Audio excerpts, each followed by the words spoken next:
Our love affair with SUVs may be well documented, but all is not lost for the humble small car. In fact, Australians have bought more than 50,000 of them so far this year. And these two are Aussie favourites. It's the Mazda 3 and Hyundai i30. But there's not much humble about these models, as their manufacturers push towards premium territory.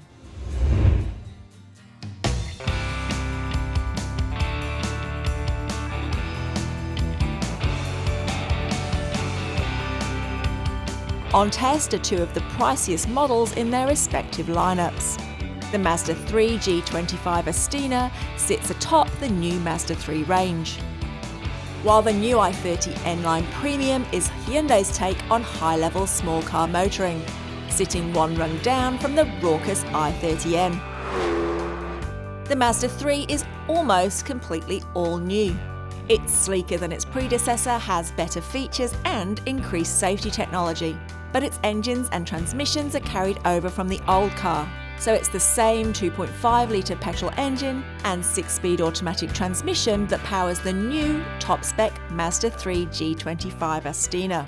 Whereas Hyundai has opted to add a zesty new 1.6-litre turbo petrol engine paired with a 7-speed dual-clutch transmission to this, the new i30 N-Line, which replaces the outgoing SR model.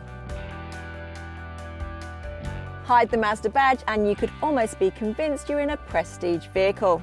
The Mazda 3's cabin design is super stylish and there's a great use of materials throughout, and clever storage options too, including hidden cup holders and this great movable armrest. These are typically features that you'd see in a much more expensive vehicle.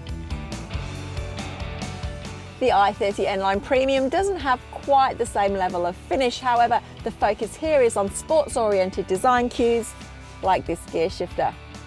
While the trim in the i30 doesn't exude the same high-end feel as the Mazda 3, the N badging throughout the interior, red seat belts and red stitching all help to deliver the feel of a car with some sporty promise.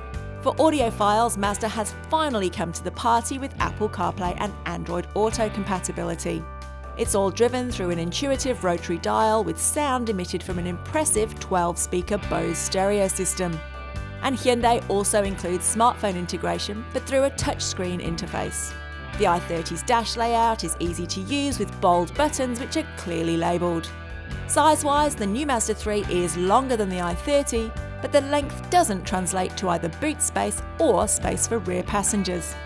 With the seats up, the i30 promises more luggage capacity than the Mazda 3.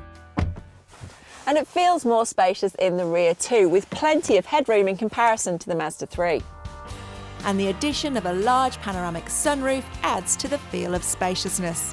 But it is pretty tight in the back of the Mazda 3, which is a car which definitely favours front row occupants. The Hyundai stereo is down by 5 speakers, but instead it offers both heated and ventilated front seats against the Mazda's heated-only front seats. It's the Mazda 3 which wins out when it comes to safety technology and driver assistance aids, however. Both cars have autonomous emergency braking and adaptive cruise control with lane keeping assist, but it's the Mazda 3 that features a head-up display, front and rear cross-traffic alert and blind spot monitoring. Surprisingly, while rear cross-traffic alert and blind spot monitoring are available on more affordable models in the i30 range, Hyundai tells us they're just not available on N-Line models. Mazda also includes rear braking that stops the car should it sense an imminent collision, and its reverse camera is enhanced with a 360-degree view. Mazda engineers have gone a long way to address some of the criticisms of the older Mazda 3. This one is much quieter and offers a more refined ride. In contrast, the i30 N-Line's engine is noisier, and there's some more tyre noise penetrating the cabin. The 1.6-litre turbo and that dual clutch offer plenty of get up and go. And while it's no i30N, the N-Line doesn't disgrace its sibling's name tag. It's fun to drive and has loads of character. It may not have the turbo, but the 2.5-litre petrol engine in the Mazda 3 is definitely responsive enough. It's actually a revelation compared to the 2-litre engine that Mazda's carried over in the entry-model Mazda 3s. So while on paper the i30 N-Line promises more pulling power, the 3 is not necessarily second best. It's not as overtly sporty, but it's no slouch either. Which one should you choose? If design and all of those safety features are your priority, then the Mazda 3 is certainly going to be worth you taking a look. But if extra room and saving some dollars are more up your alley, then you won't be disappointed with the Hyundai i30 N-Line Premium. That said, we're going to recommend the Mazda 3. It wins a close comparison thanks to its superior safety equipment and drives and feels more like a high-end Euro, which is important at this price point.